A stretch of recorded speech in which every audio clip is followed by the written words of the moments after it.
Welcome to prime news కి details చూస్తే ఢిల్లీలో భారీ పేలుడు దేశంలో ప్రధాన నగరాల్లో కూడా హై అలర్ట్ ప్రకటించారు. ఇక ఎల్ఎన్జేపీ ఆసుపత్రికి కేంద్ర హోంమంత్రి అక్కడికి చేరుకున్నారు. క్షతగాత్రులను పరామర్శిస్తూ ఉన్నారు అమిత్ షా.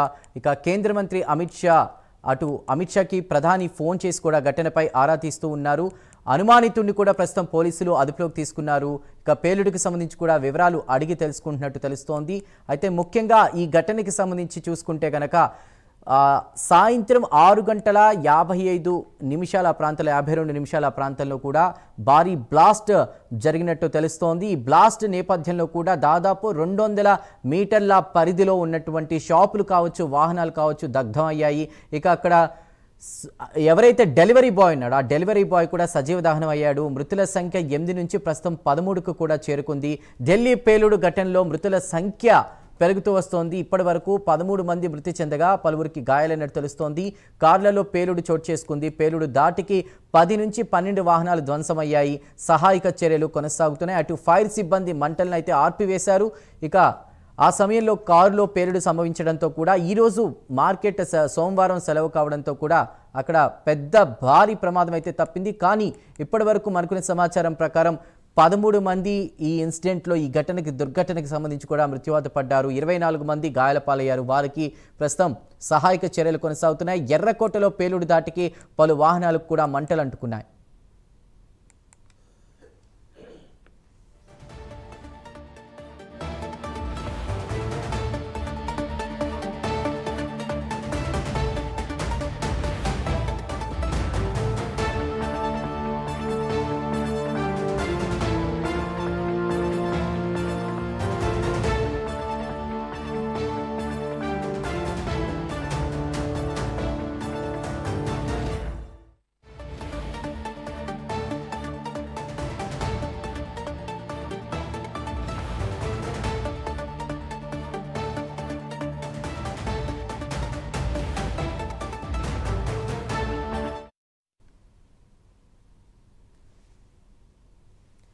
పేలుడు దాటికి సమీపంలోని పలు దుకాణాలు ధ్వంసమయ్యాయి. ఘటనాస్థలిలో ఫోరెన్సిక్ స్పెషల్ సెల్ పోలీసులు ఆధారాలు సేకరిస్తున్నారు. సీసీ కెమెరాలను పోలీసులు పరిశీలిస్తున్నారు. ఢిల్లీలో ప్రస్తుతం హై అలర్ట్ ప్రకటించారు. పోలీసులు ముమ్మర తనిఖీలు చేస్తున్నారు.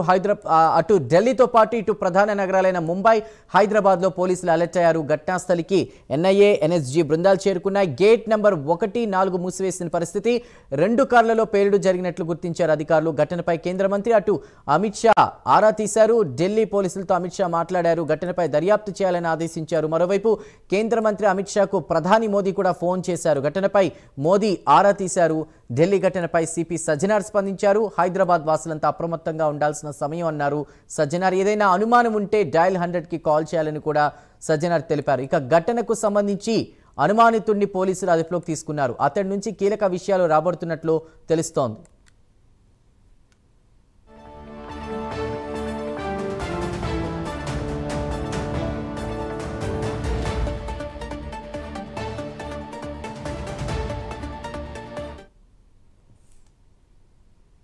సిగ్నల్ దగ్గర ఘటన జరిగిందని ఢిల్లీ సిపి తెలిపారు. రెడ్ లైట్ దగ్గర ఆగుతుండగా కారులో మంటలు వ్యాపించాయని అన్నారు. దీనికి సంబంధించి అటు ఎల్ఎన్జీపీ ఆసుపత్రికి కేంద్ర హోంమంత్రి అమిత్ షా వెళ్లారు. ఘటన జరిగిన తర్వాత కూడా ఎవరైతే క్షతగాత్రులు ఉన్నారో వారిని పరామర్శించారు. బాధితులకు మెరుగైన వైద్యం అందించాలని ఆదేశించారు. వారి పరిస్థితిని స్వయంగా అడిగి తెలుసుకున్నారు.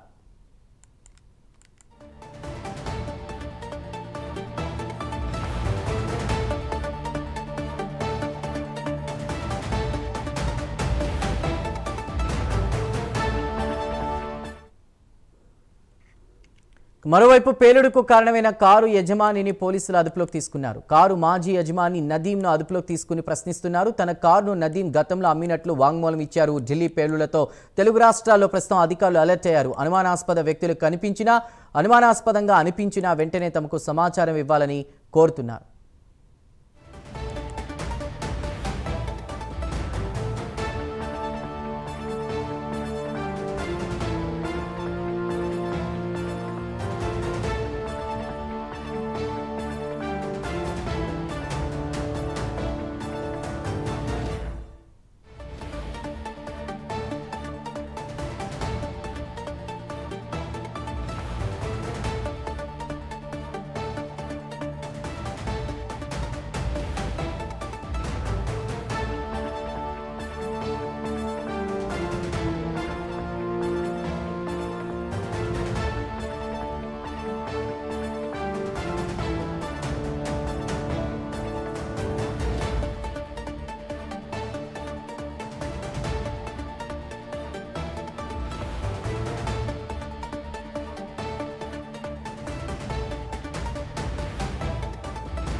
ఢిల్లీ పేలుడు ఘటనలో మృతుల సంఖ్య పెరుగుతోంది. ఇప్పటి వరకు 13 మంది మృతి చెందగా పలువురికి గాయాలయ్యాయి.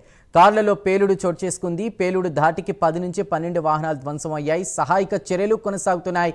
ఫైర్ సిబ్బంది మంటలనైతే ఆర్పివేశారు. సాయంత్రం 6:52 సమయంలో కారులో పేలుడు సంభవించింది.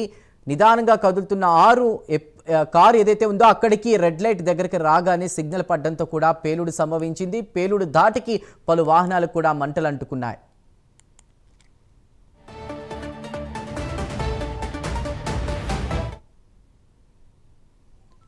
పేలుడు దాటికి సమీపంలోని పలు దుకాణాలు ధ్వంసమయ్యాయి. ఘటనా స్థలిలో ఫోరెన్సిక్ స్పెషల్ సెల్ పోలీసులు ఆధారాలు సేకరిస్తున్నారు. సీసీ కెమెరాలను కూడా పరిశీలిస్తున్నారు.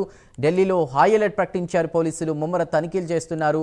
ముంబై, హైదరాబాద్లో పోలీసులు అలర్ట్ అయ్యారు. ఘటనా స్థలికి ఎన్ఐఏ, ఎన్ఎస్జీ బృందాలు చేరుకున్నాయి. గేట్ నంబర్ 1, 4 మూసివేశారు. 2 కార్లలో పేలుడు జరిగినట్లు గుర్తించారు. అది మానవ బాంబా లేకపోతే సూసైడ్ అటెంప్టా లేదంటే అక్కడ ఉగ్ర దాడిగా అన్న కోణంలో కూడా ప్రతి ఒక్క కీలక ఆధారాలను కూడా సేకరిస్తూ ఉన్నారు. సీసీ ఫుటేజీలతో పాటు ప్రత్యక్ష సాక్షులతో మాట్లాడుతున్నటువంటి పరిస్థితి. అదేవిధంగా ఎవరైతే అనుమానితుడు ఉన్నాడో అనుమానితుడిని ప్రస్తుతం ప్రశ్నిస్తున్నట్టు కూడా తెలుస్తోంది.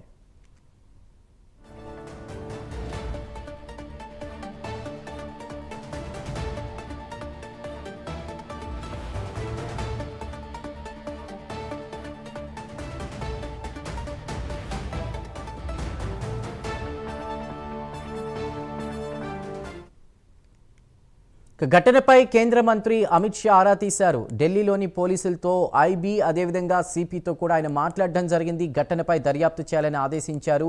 మరోవైపు కేంద్ర మంత్రికి అమిత్ షాకి ప్రధాని మోదీ ఫోన్ చేశారు. ఘటనపై మోదీ ఆరా తీశారు.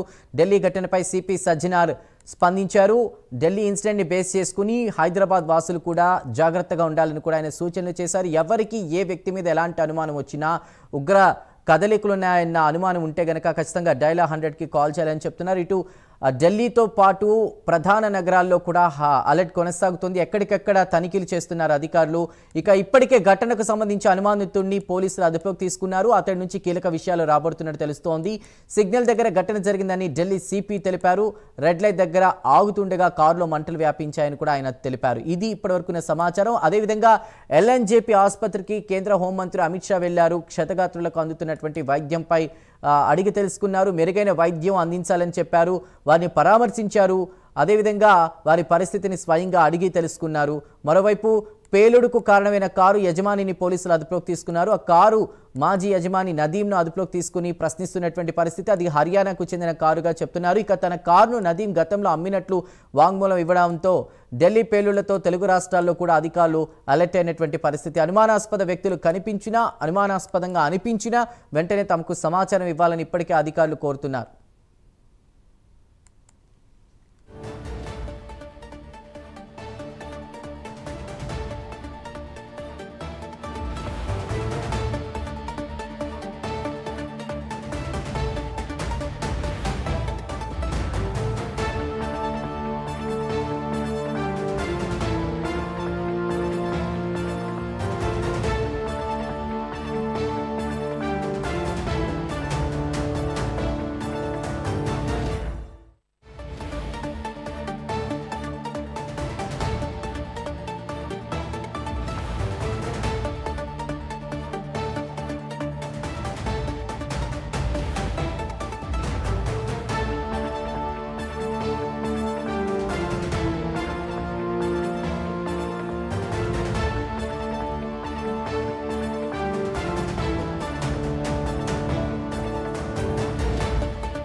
ఢిల్లీలో పేలుడు ఘటనలో మృతుల సంఖ్య పెరుగుతోంది. ఇప్పటివరకు 13 మంది మృతి చెందగా పలువురికి గాయాలైనట్టు తెలుస్తోంది. అయితే ఏదైతే కారు అక్కడికి చేరుకుందో కారు వల్ల కూడా పేలుడు సంభవించినట్టు తెలుస్తోంది. పేలుడుపై ఎన్ఐఏ ఎన్ఎస్జీ దర్యాప్తు కొనసాగుతోంది. ఎర్రకోట ఘటనతో దేశవ్యాప్తంగా కూడా హై అలర్ట్ కొనసాగుతోంది. ప్రధాన నగరాల్లో కూడా సోదాలు కొనసాగుతున్నటువంటి పరిస్థితి. అనుమానితులందరినీ కూడా చెక్ చేస్తున్నారు. అదేవిధంగా ఎల్ఎన్జేపీ ఆసుపత్రి ఏదైతే ఉందో ఆ ఆసుపత్రిలో ప్రస్తుతం వైద్య సహాయక చర్యలు కూడా కొనసాగుతున్నాయి.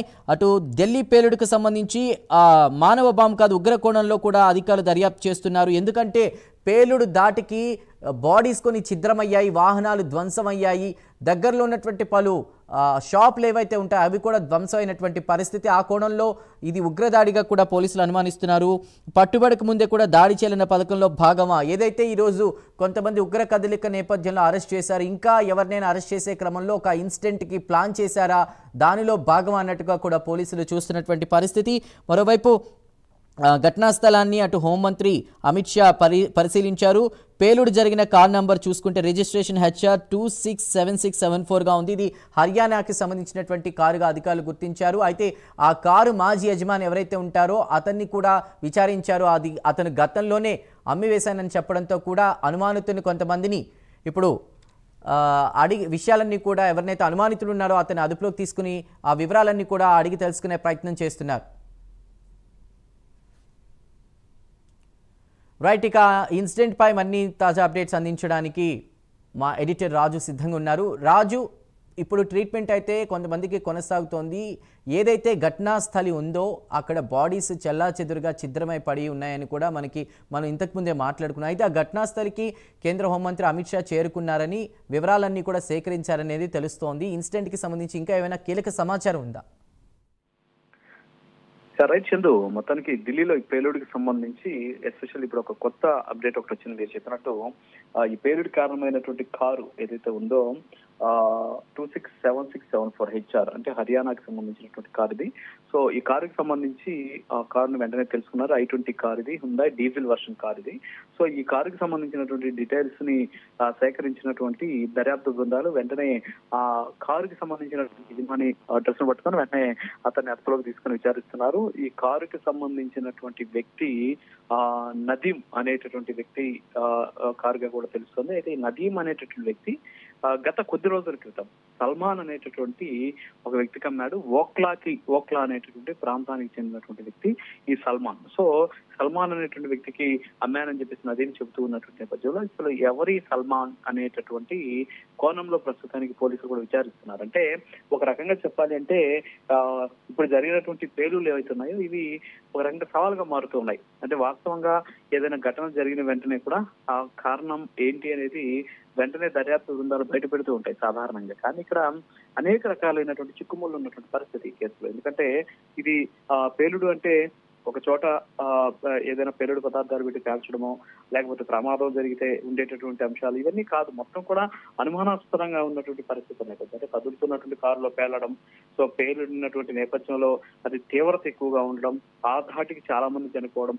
సో ఈ కోణాలన్నీ కూడా చూస్తూ ఉంటే మనం ఖచ్చితంగా ఇది ఒక సవాలుగా మారినటువంటి పరిస్థితి ఉంది. అయితే ఇక్కడ ఏంటి అంటే 3 ప్రధానమైనటువంటి అంశాలు. ఒకటి వచ్చేసి పేలుడు జరిగినటువంటి ప్రాంతంలో దొరికేటటువంటి శకలాలు, ఎస్పెషల్లీ అక్కడ ఉండేటటువంటి ఆయిల్స్ కావచ్చు, అంటే పేలుడు జరిగిన తర్వాత అక్కడ కింద పడిపోయినటువంటి ఆయిల్స్ కావచ్చు, కొన్ని పీసెస్ ఏవైతే ఉంటాయో ఇవి పేలుడు పదార్థాలతోటి సంబంధం ఉన్నటువంటి పదార్థాలు ఏమైనా అక్కడ లభించాయా, వాటిని తీసుకెళ్లి అసలు ఈ ఎక్స్ప్లోజివ్ కారణాలు ఏంటి, ఎలాంటి పేలుడు పదార్థాలు ఈ ఘటనకి కారణం అనేటటువంటి అంశాలను క్రోడీకరించడం ఒకటి. రెండవది వచ్చేసి ఈ ఘటనకి సంబంధించి ముఖ్యంగా సీసీ ఫుటేజ్ కావచ్చు, అక్కడ ఉన్నటువంటి ప్రత్యక్ష సాక్షులు ఇచ్చేటటువంటి వాంగ్మూలంతో పాటు పరిస్థితులను అధ్యయనం చేయడం. అంటే పేలుడు తీవ్రతకి ఎలాంటి కారణాలు అయ్యి ఉండొచ్చు అనేటటువంటి పరిస్థితిని కూడా మనం చూడొచ్చు. అంటే ఇక్కడ ఏంటి అంటే ఓవరాల్ గా మనం కానీ చూసుకుంటే ఈ కేసుకి సంబంధించి ఒక రకంగా అనేక రకాలైనటువంటి చిక్కుముళ్ళు అయితే కనిపిస్తున్నాయి. వాటన్నింటినీ కూడా ఛేదించేటటువంటి పనిలో NIA కావచ్చు, అంతేకాకుండా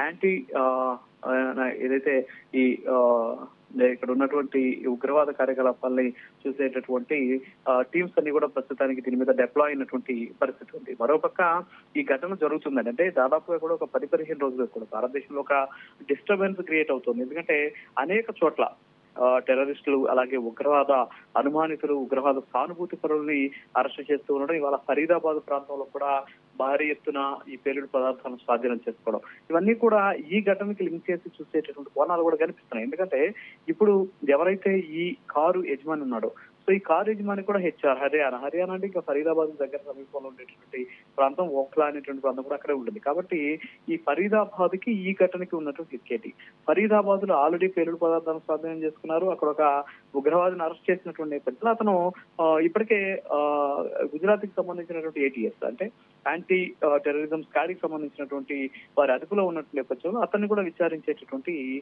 ప్రయత్నం పరిస్థితి కూడా కనిపిస్తుంది. సో ఇవన్నీ కూడా అనేక రకాలైన అంశాలు, అంటే అనేక రకాలుగా విశ్లేషించాలి. ఒకవేళ ప్రమాదం జరిగితే ప్రమాదానికి కారణం, ఇదైతే ప్రమాదం కాదు, ఎందుకంటే ప్రత్యక్ష సాక్షులు చెబుతూ ఉన్నటువంటి తీవ్రత అనేది అక్కడ మనకు ఇది ప్రమాదం కాదు అనేటువంటి అంశాన్ని స్పష్టం చేస్తుంది. అయితే ఇందులో పేలుడు సంభవించడానికి గల కారణాలు ఏంటి, పేలుడికి సంబంధించినటువంటి వాటిని పదార్థాలు ఏంటి, వాటిని ఏ సందర్భంలో తీసుకొచ్చారు, అయితే సేమ్ టైం కారు కూడా మూవ్ అవుతూ ఉన్నటువంటి నేపథ్యంలో ఇది జరిగింది.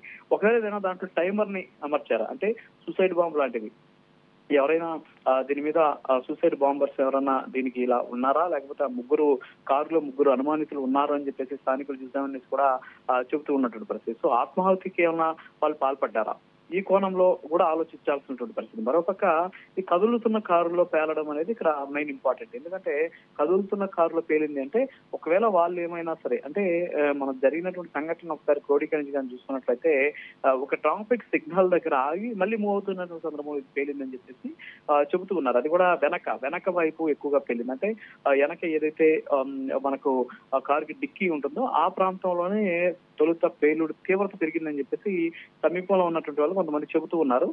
సో ఇవన్నీ కూడా పక్కన పెడితే కదులుతున్న కారుల నుంచి పేలడం అనేది ఇక ఆలోచించాల్సిన విషయం. ఒకవేళ ఇది ఉగ్రవాద చర్య అయితే, అందులో ఉన్నటువంటి వాళ్ళు ఉగ్రవాదులు అయితే, వాళ్ళ ఆత్మహత్యకి పాల్పడినట్లయితే వాళ్ళు పేల్చుకోకుండా దీనికోసం ఏదైనా టైమర్ ని పెట్టి ఉండొచ్చు బహుశా. ఎందుకంటే జనసమ్మర్దం ఉన్నటువంటి ప్రాంతానికి ఈ టైం లోపల రీచ్ అవుతాం, సో అక్కడ పేలే విధంగా వీళ్ళు ఏమైనా టైమర్ ని అందులో బిగించి ఉండొచ్చు. సో అక్కడికి రీచ్ అయ్యే గ్యాప్ లో మధ్యలో ఈ రెడ్ సిగ్నల్ పడి ఉండొచ్చు. సో రెడ్ సిగ్నల్ పడినటువంటి ఆ టైం కి అక్కడికి రీచ్ అయ్యేటటువంటి టైం కి మధ్య మ్యాచ్ కాకపోవడం, ఆ టైం ఇక్కడ అయిపోవడంతో ఏమన్నా టైం అయిపోవడం వల్ల పేలిందా అనేటటువంటి కోణంలో కూడా ప్రస్తుతానికి దర్యాప్తు అయితే కొనసాగుతూ ఉన్నటువంటి పరిస్థితి. సో ఏదేమైనప్పుడు కూడా ప్రస్తుతం ఈ ఘటన అనేది దేశవ్యాప్తంగా కలకలం సృష్టిస్తుంది. మొత్తం దేశంలో ఉన్నటువంటి అనేక ప్రాంతాల్లో కూడా ప్రస్తుతానికి హై అలర్ట్ ప్రకటించడమే కాకుండా అనేక ప్రార్థనా మందిరాలు కావచ్చు, ముఖ్య నగరాలు కావచ్చు, వీటన్నిటి చోట్ల కూడా చర్యలు అయితే గట్టిగా తీసుకుంటున్న పరిస్థితి. రాజు, దీన్ని ఒక డైవర్షన్ గా కూడా చూడొచ్చు. ఎందుకంటే ఇవాళ మండే అక్కడ మార్కెట్స్ సెలవు ఉంటాయని చెప్పి కూడా మనం ఇందాక మాట్లాడుకున్నాం. అంటే ఇప్పుడు ఈ ఇన్సిడెంట్ ని బేస్ చేసుకున్న మీరు అన్నట్టు వెహికల్ బ్యాక్ సైడ్ కూడా ఈ పేలుడు పదార్థాలు ఉన్నాయన్నారు. అది కాక మనం చూస్తున్నాం ఉదయం నుంచి నిన్నటి నుంచి కూడా భారీగా పేలుడు పదార్థాలు అధికారులు స్వాధీనం చేసుకుంటున్నారని. అంటే ఇది ఒక ఎవరు ఇంకా మిగతా ప్లేసెస్లో దొరకకుండా ఒక ఇన్సిడెంట్ కింద చూడాలా, లేదంటే మీరు అన్నట్టు మానవ బాంబ్గా చూడాలా, లేదంటే ఉగ్రదాడిగానే చూడాలా? అసలు అధికారులు ఏం చెప్తున్నారు? చాలామంది ఎవరైతే క్షతగాతులు ఉన్నారో వాళ్ళ పరిస్థితి కూడా కొంతమందిది బాలేదని చెప్తున్నటువంటి పరిస్థితుల్లో మీ దగ్గరున్న తాజా అప్డేట్ ఏంటి? సో వాస్తవంగా అయితే ఇప్పుడు మన దగ్గర ఉన్నటువంటి పరిస్థితులు కానీ చూస్తే ఏదైతే డైవర్షన్ అనేటటువంటి అంశం ఏదైతే మీరు చెప్తున్నారు, చూపించు అలాంటి పరిస్థితి కూడా ఉండొచ్చు. ఎందుకంటే ఒక 10 రోజులుగా ఒక డిస్టర్బెన్స్ అయితే కనిపిస్తుంది మనకు దేశంలో ఎక్కడ చూసినా సరే. అనేక ప్రాంతాల్లో హైదరాబాద్ కావచ్చు, అలాగే ఫరియాబాద్ కావచ్చు, సో అనేక ప్రాంతాల్లో ప్రస్తుతానికి మనం కానీ చూస్తుంటే భారీ ఎత్తున ఈ ఉగ్రవాదులకు సంబంధించిన కదలికలను పసిగడుతున్నారు. ఆంధ్రప్రదేశ్ లో అంతెందుకు విజయనగరంలో కొంతమందిని అరెస్ట్ చేశారు, అలాగే రాయచోట్ల కూడా కొంతమందిని అరెస్ట్ చేసినటువంటి పరిస్థితి. అంటే స్లీపర్ సెల్స్ అనే వాళ్ళు భారతదేశంలో అనేక ప్రాంతాలని, అంటే విజయనగరం లాంటి ప్రాంతాలకు ఎవరు వెళ్ళరు, అంటే అలాంటి ప్రాంతాలు ఎక్కువగా ఎవరి ఫోకస్ ఉండదు. సో రాయచోటి లాంటి ప్రాంతాల్లో కూడా పెద్దగా ఎవరి ఫోకస్ కూడా ఉండేటటువంటి ప్రాంతాలు పరిస్థితి లేవు. సో కాబట్టి ఇలాంటి వాటిని షెల్టర్ జోన్స్ గా మార్చుకొని దేశంలో పేలులకి కుట్రలు పన్నుతున్నారా అనేటటువంటి అనుమానాలు గతంలోనే వ్యక్తమైనటువంటి పరిస్థితి. సో వీటన్నిటిని కూడా నేషనల్ ఇన్వెస్టిగేషన్ ఏజెన్సీ కావచ్చు, ఇతర దర్యాప్తు సంస్థలన్నీ కూడా వాస్తవాలు తెలుసుకునేటువంటి ప్రయత్నం కూడా చేస్తూ ఉన్నటువంటి ఆ పరిస్థితి ఉంది. మరి ఇవన్నీ కూడా మనం చూస్తూ ఉంటాయి. అంటే ఇక్కడ కొన్ని అంశాలు ఏదంటే మీరు చెప్పినట్టు డైవర్షన్ కూడా ఉండి ఉండొచ్చు. ఎందుకంటే దేశంలో వివిధ ప్రాంతాల్లో ఏమన్నా ఇది ఉగ్రవాద చర్య అయితే ఇంకా దీని మీద ఇంకా స్పష్టమైనటువంటి ప్రకటన రాలేదు కాబట్టి దాని మీద మనం కూడా ఒక నిర్ణయానికి వచ్చేటటువంటి అవకాశాలు.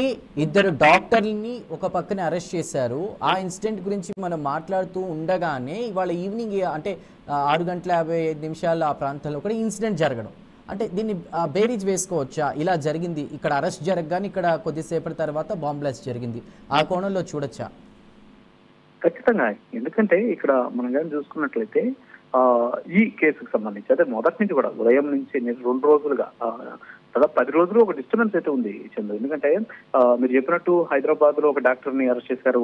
ఆ డాక్టర్ కూడా ఎంత దారుణమైనటువంటి పరిస్థితి అంటే ఇలాంటి ఉగ్రదాడులకు కాకుండా డాక్టర్స్ ఎందుకు ఎన్నుకున్నారు. ఫరియాబాద్ లో కూడా డాక్టర్ ని అరెస్ట్ చేసింది. సో వీళ్ళు ఏం చేస్తున్నారు అంటే వీలైతే బాంబు పేలులు లేకపోతే స్లో పాయిజన్ ఆముదం తోటి ఒక విషయాన్ని తయారు చేశాడట హైదరాబాద్ కి సంబంధించినటువంటి డాక్టర్. సో ఈ ఆముదం తోటి ఒక విషయాన్ని తయారు చేసి అది ప్రజలకు ఇచ్చి తద్వారా ప్రాణాలు తీసేటటువంటి ఒక కుట్రని అంటే టెక్నాలజీని అంతేకాకుండా వైద్యాన్ని వీటన్నిటిని కూడా వాడి ఆ భారత్ లో ఉన్నటువంటి ప్రజల ప్రాణాలు తీసేందుకు వీళ్ళంతా కూడా కుట్రలు చేస్తూ ఉన్నటువంటి పరిస్థితి ఉందని చెప్పేది కూడా గుర్తించినటువంటి పరిస్థితి. సో ఇవన్నీ కూడా డైవర్షన్ అయి ఉండొచ్చు బహుశా మీరు చెప్పినట్టు. సో కాబట్టి వీటన్నిటి కూడా లింక్ చేసుకొని చూసుకుంటూ ఉంటే ఖచ్చితంగా ఇది బాధ్యతగానే ఉండి ఉండవచ్చు అనేటువంటి అనుమానాలు వ్యక్తం అవుతున్నాయి చంద్రు.